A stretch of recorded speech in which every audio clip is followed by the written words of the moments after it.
デジマートディーパーズビュー、今回は、カラーサウンドのパワーブーストというペダル、そして、このパワーブーストの後に登場した、カラーサウンドのオーバードライバーというペダルをご紹介したいと思います。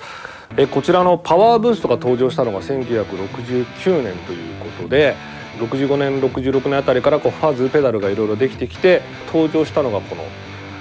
パワーブースト。これは結構時代的に意味のあるペダルだと思います。そしてその後にですね、ちょっとアレンジを加えて、登場したのがこちらのオーバードライバーだということなので、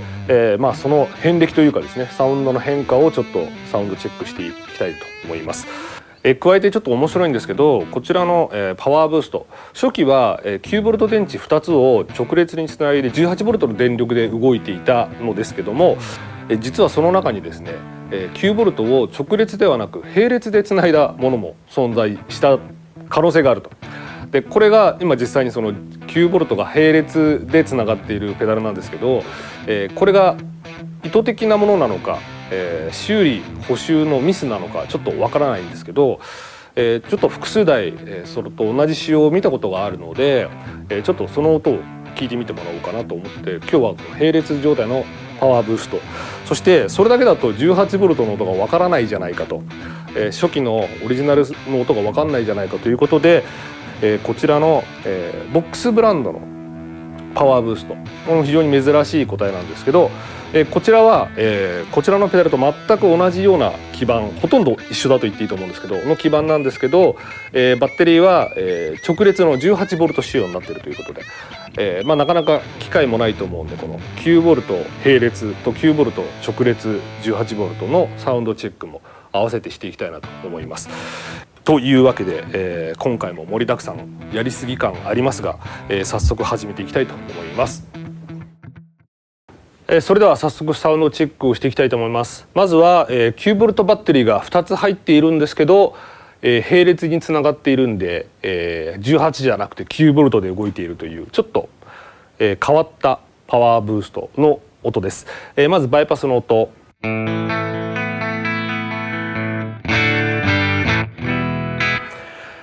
そして全てのつまみがゼロの状態のパワーブーストをオンにします。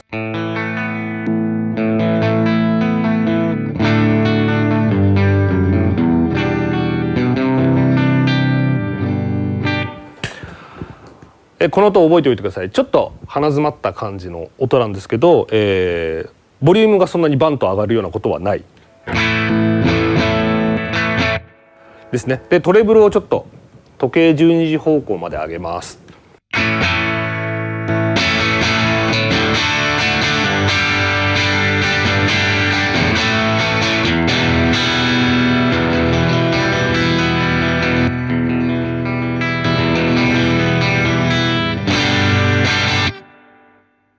一気に音に張りが出て、ちょっとブリティッシュの音ですよね、ブリティッシュアンプみたいなニュアンスが出てくると。でさらに上げていきます。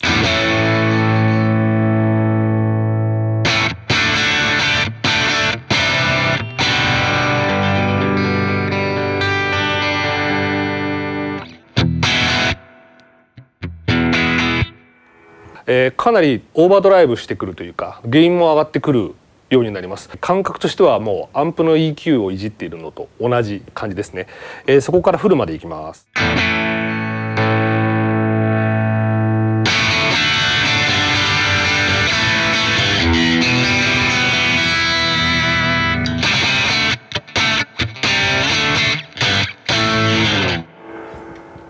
どうでしょうか。いわゆるグラッシーなというか、もう本当ガラスを割った時のバリンっていう音のような音がかなり出てくると、倍音が出てくるというか、極端なセッティングなんですけど、ブティックアンプ、有名なブティックアンプのですね、トレブルを上げていった時にやっぱりこういうサチュレーションの仕方をするんですね。で70年代初期というか、もう60年代後半にこの音ができているのがすごいなというふうに思います。一旦ゼロにして、じゃあ今度ベースを調整しましょう。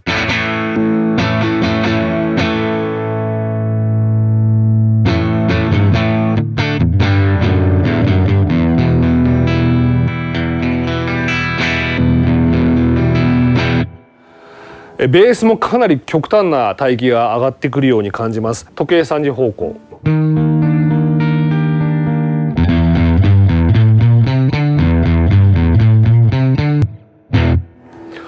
もうアンブロンスピーカーがボヘボヘってあんまり動かなくなっちゃうぐらい上がってきます。そしてフル。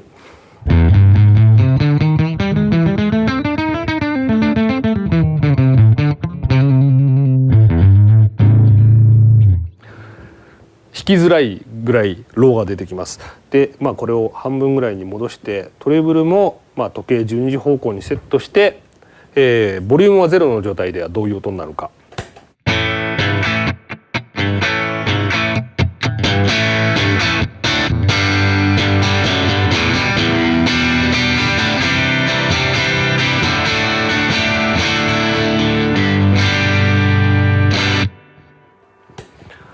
はい、どうでしょうか。本当に心地よいクリーンブーストというかですね、そういった音だと思います。この状態をまずデフォルトとしましょう。なのでトレブルとベースを時計12時方向に合わせるとオンになった瞬間にややボリュームがボンと上がります。これを嫌がる人もいるかもしれないですけど、多分これはこれで正しいというかいいと思います。続いてボリュームを、調整してみます。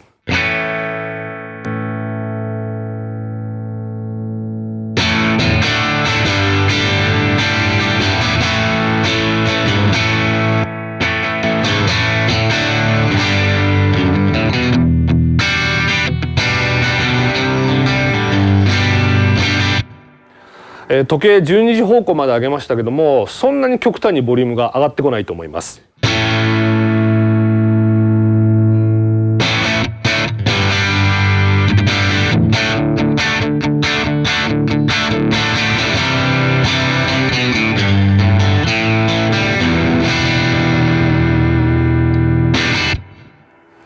時計3時方向まで上げましたが、それほど変わらないと思います。このままちょっと上げていきます。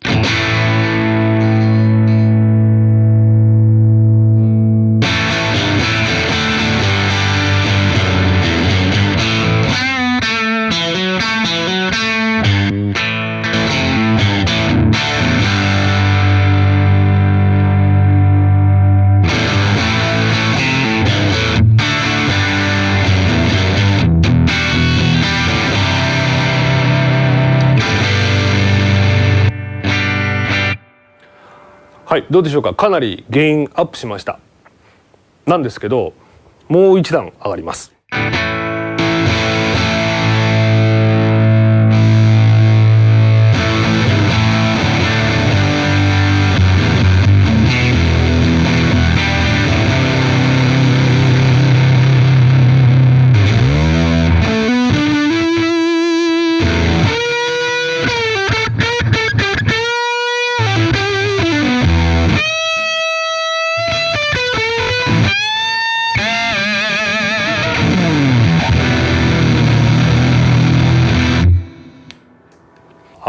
さっきまでのは何だったのっていうぐらい急にここでゲインが上がるんですね。時計でいう4時5時あたりの範囲で、かなり極端にゲインが上がります。このことからファズというふうに呼ぶ人もいますし、本当にクリーンブーストというふうに言う人もいるんですけど、結構いろんな使い方があります。さらに、ちょっと面白いのがギターのボリュームを変えた時にどのように挙動が変わるか。まずバイパスの状態だとこれがボリュームフルで、ボリューム6。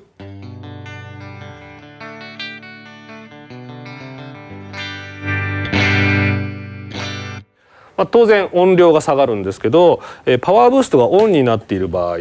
ボリューム10。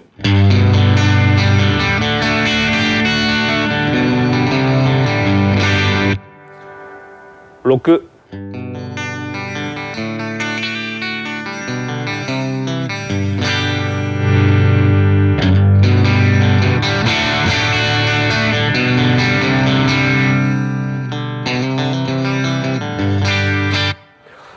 あんまりボリュームを下げてもあんまり音量が下がらないと思うんですよね。でこれは結構ボリュームをよく使うギタープレイヤーの方は嬉しいと思うんですけど、本当に手元で音色に変化がつけられると。でさらにオンになると少しコンプレッションがかかったような音になるのと、ボリュームを絞った時にきらびやかさが残る。これが一つこのペダルの面白いところだと思います。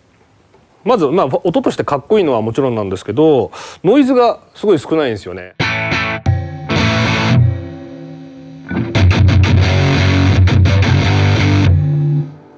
っていうことと、ボリュームを絞ると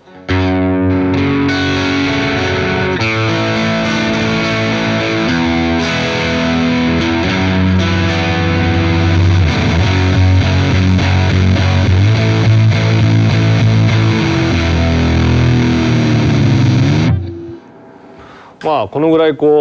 ヘビーな音からややクランチ気味に持っていける。もう非常に使い勝手がいい。でさらに、ちょっと EQ をいじります。ベースはいらない、ほとんどいらないと思うので、もうほとんど下げます。時計9時。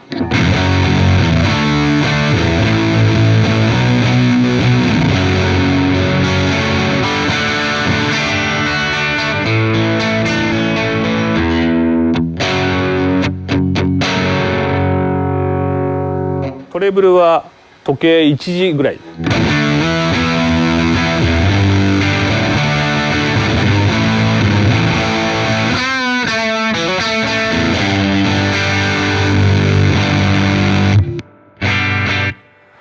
今みたいに弾いてて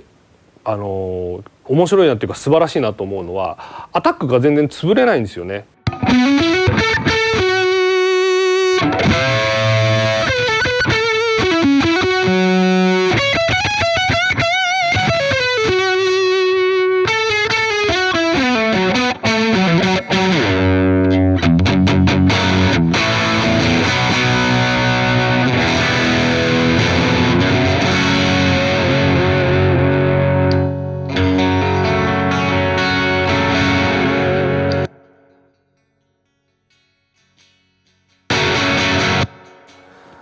もうボリューム1でアンプからも音が出てないのに踏むと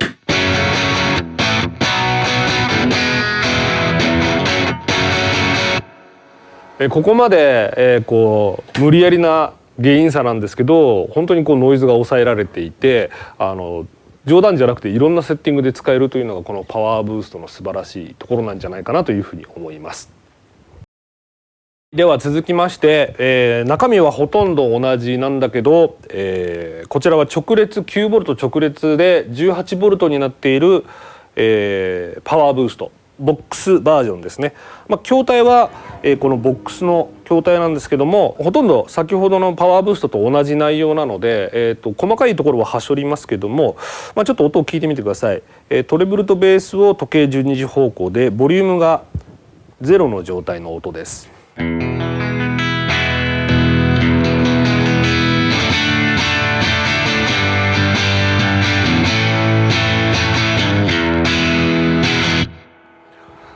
パッと聞いて多分分かる方は分かると思うんですけど、圧倒的にこちらの方が歪まないんですよね。ギターのアタックの音が綺麗に出てくると思うんです。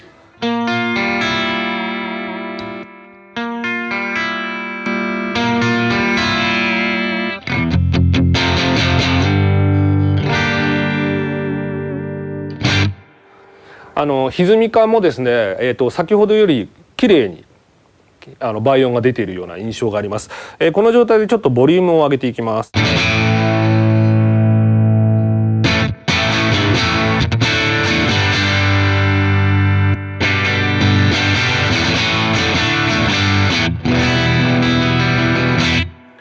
はい、先ほどのパワーブーストと同じようにほとんど歪みが増えたりすることはないと思います。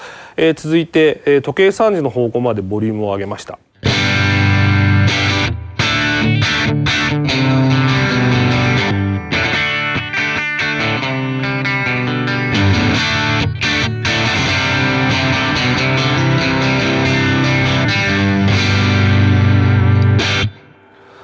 どうでしょうか。もう本当にアンプで歪ませてる感覚です。本当に気持ちいいクランチサウンドになりました。ここから少しずつ、ボリュームを微調整していきます。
いかがでしたでしょうか。同じようなものなので同じような音なんですけど、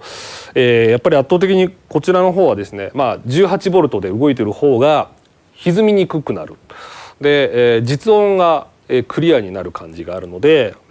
さらに使いやすくなったと僕は感じました。今ボックスのノーマルチャンネルに入れているので、それがチャンネル1だとすると、踏んだ時にセカンドチャンネルにするかもしくはサードチャンネルにするかという形で、アンプの音を変えずに本当にゲインをプッシュしてくれる、いわゆるオーバードライブというものが出る前の、時代なので、もう70年代の初期なので、本当にアンプをどうやってプッシュするか、ともすればアンプを改造する代わりにこのペダルでアンプを改造しちゃっていいよみたいな感じの使い方を想定してるんじゃないかと。なので気に入ったアンプがないとなかなか使いにくいと思いますし、やっぱりボリューム操作をちょっとした時に反応がすごく良いペダルなので、ギターのボリュームはフルでカチカチペダルでオンオフして音を作るっていう方にははっきり言って向かないペダルだと思うんですけど、いわゆるクラシックな奏法を好む皆様にはこんなに使いやすいオーバードライブはないんじゃないかというぐらい使いやすいオーバードライブです。はい、では続きまして、今度はカラーサウンドオーバードライバーですね。名前が違うじゃないかと思われるかもしれませんが、基本的な回路は同じで、9ボルト電池1つで動く9ボルト仕様になったのがこの、オーバードライバーです。なんですがやっぱり実際には結構音が違うんですね。だいたい似たようなものだよと言われているんですけど、いやいやそうじゃないというのをちょっと今チェックしていきたいと思います。まずトレブルとベースは、時計12時方向、ドライブ、さっきはボリュームでしたけどドライブですね。こちらはゼロの状態の音を聞いてみてください。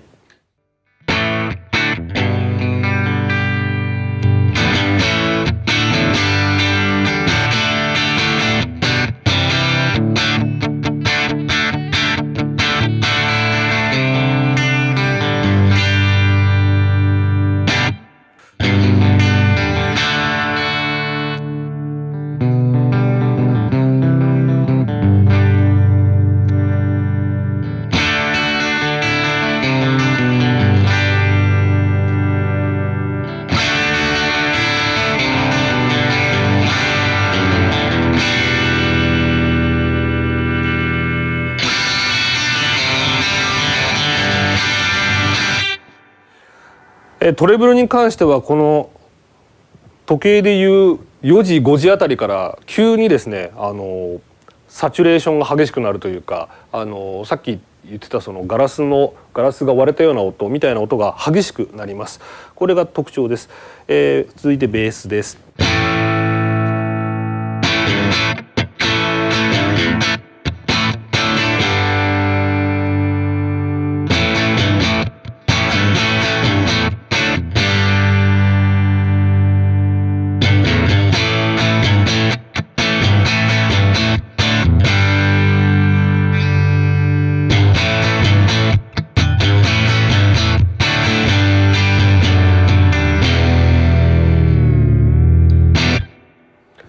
はい、どうでしょうか。ですね、圧倒的にさっきのパワーブーストよりもオーバードライブのペダルとして扱いやすい印象です。EQ もそんなに極端にゲインが上がったりしないで、本当にEQ が上がっていく下がっていくというようなイメージがあります。続いてドライブをちょっと上げていってみたいと思います。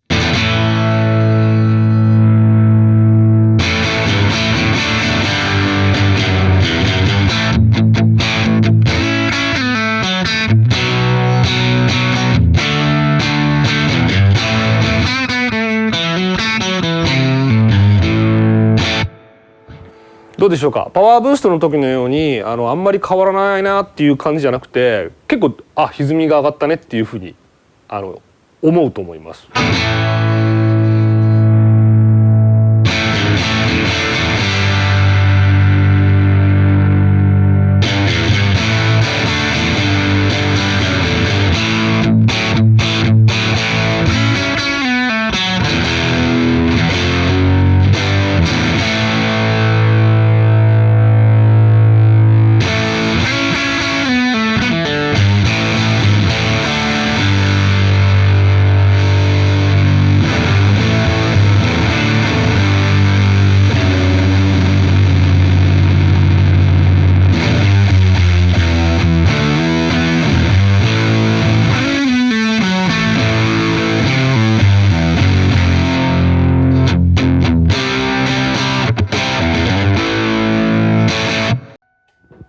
はい、いかがでしょうか。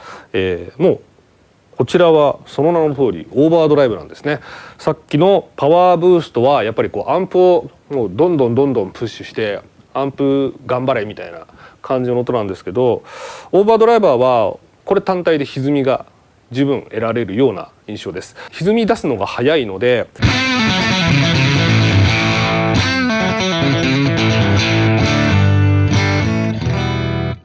こうボリュームをちょっと下げた時に挙動が、先ほどのパワーブーストの時よりもペダルっぽいんですよね。急にゲインが上がったり下がったりすると思います。でそれがまた結構使いやすいです。このオーバードライバーが入っているとある程度音量をキープしたまま、ゲインだけを歪み量だけを上げたり下げたりできるというのがやっぱり時代70年代以降のですね、音楽に非常にこう貢献したのではないかと思います。ジェフ・ベックが、このパワーブーストもそうなんですけどこのオーバードライバーを使っていたということで、なんでこのペダルだったのかという、それまでこうトーンメダマーク1とか、マーシャルスパファズとかですね、マーク2とか使っていたんだけど、こ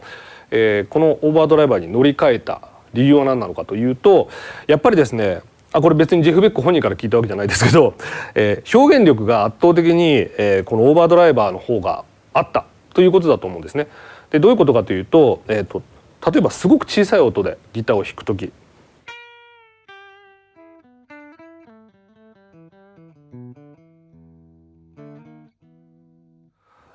この状態とフルの音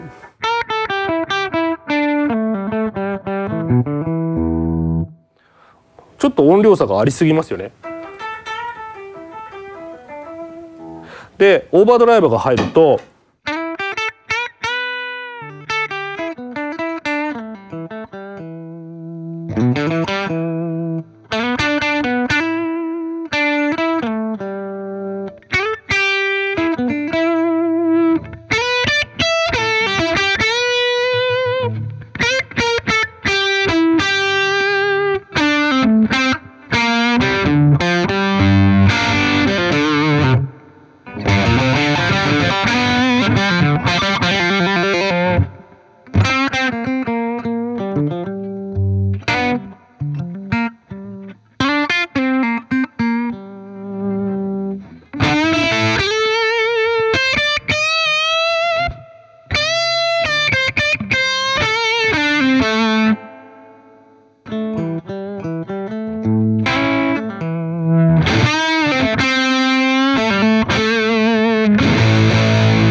はい、このようにですねアンプが小型でもすごくこうゲインが自分の好き勝手に調整できるというか、そういったことができると。でこれはやっぱり MK1 だとトーンベンダー MK1 だと当然この反応はないですし、スパファズでもここまではボリュームに追従してこない。でファズフェイスだと今度は、音が変わっちゃうんですよね。フルゲインの時とちょっと下げた時で音質がもう全くと言っていいほど変わっちゃうものがあって、そうなるとやっぱりこのオーバードライバーだと非常にこう自分の表現したい時にゲインが自由に変えられるというか、そこがすごくジェフ・ベックさんには相性が良かったんじゃないかなというふうに思います。レジマートディーパーズビュー今回は、こちらのカラーサウンドパワーブーストそして、カラーサウンドオーバードライバーをご紹介しました。いかがでしたでしょうか。よく似た音だよと言われて、18V と 9V の違いだよなんて言われることも多いんですけど実際には全然違うというか、用途が違うというかこちらはプリアンプこちらは、オーバードライブペダルですよということがお分かりいただけたのではないかと思います。デビッド・ギルモアが使っていたりとかですね、その他当時イギリスではかなり売れたペダルだということだったのでいろんな方が使っていたと思います。ちょっとアンプにこうキャラクターをつけたり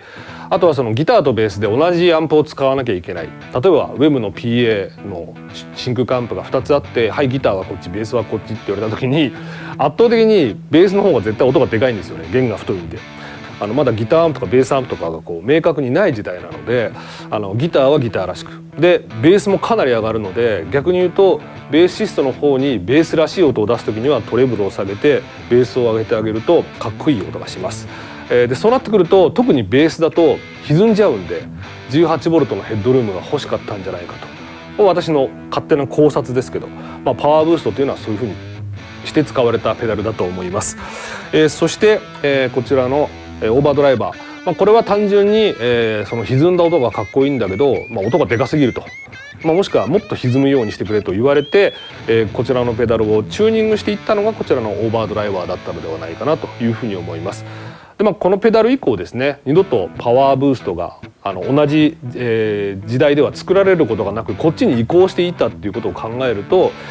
圧倒的にこちらの方が人気があったのかなというふうにも思えます。そしてこちらの、ボックスブランドのパワーブースト、これは今回ではこれが純然たる 18V パワーブーストだったと思うんですけど、このペダルはですね、やっぱりこの 18V のヘッドルームというか芯のある音がそのままこうブーストされるというか音量がボンと上がって出てくるので非常に使いやすいそして、クリアな音だったと思います。歪んだ音はですねどのペダルも大体同じ感じなのでどちらかというとゲインが下がってる時の音に違いがあると思います。ちなみに今回、ご紹介したこちらの、パワーブーストは、バッテリーが 9V が並列だったので、9V のまま 9V が2つなんだけど 9V で動いていました。でこちらが 9V が直列だったので、18V で動いてました。で基板はほとんど同じなんですけど、そういう違いがあります。さっきチェックでこれを 18V に変えてみたらやっぱりこれと同じような音になりました。なので、これはボックスのこのパワーブーストが音だっていうんじゃなくて 18V のこの70これが70、年代初期のモデルなんですけど70年代初期の 18V のパワーブーストは大体同じ音がすると思っていただいて間違いないと思います。でこちらは、73年のオーバードライバーパワーブーストが登場したのが69年と言われてますけど、こちらが71年のパワーブーストでこちらが73年のオーバードライバーということで大体こう2年ぐらいしかこのペダル存在しなかったと思うんですけど、その間にこれと全く同じで 9V 電池1つのものというのも存在してその後すぐこちらのオーバードライバーになっていったという歴史があります。というわけで、音楽の進化というか発展とともに、求める音も変わっていってこういった機材も徐々に変化していったんだなということが、よくわかるサンプルになったんじゃないかなと勝手に思っております。というわけで、デジマートディーパーズビュー、今回はカラーサウンドパワーブースト&オーバードライバーをご紹介しました。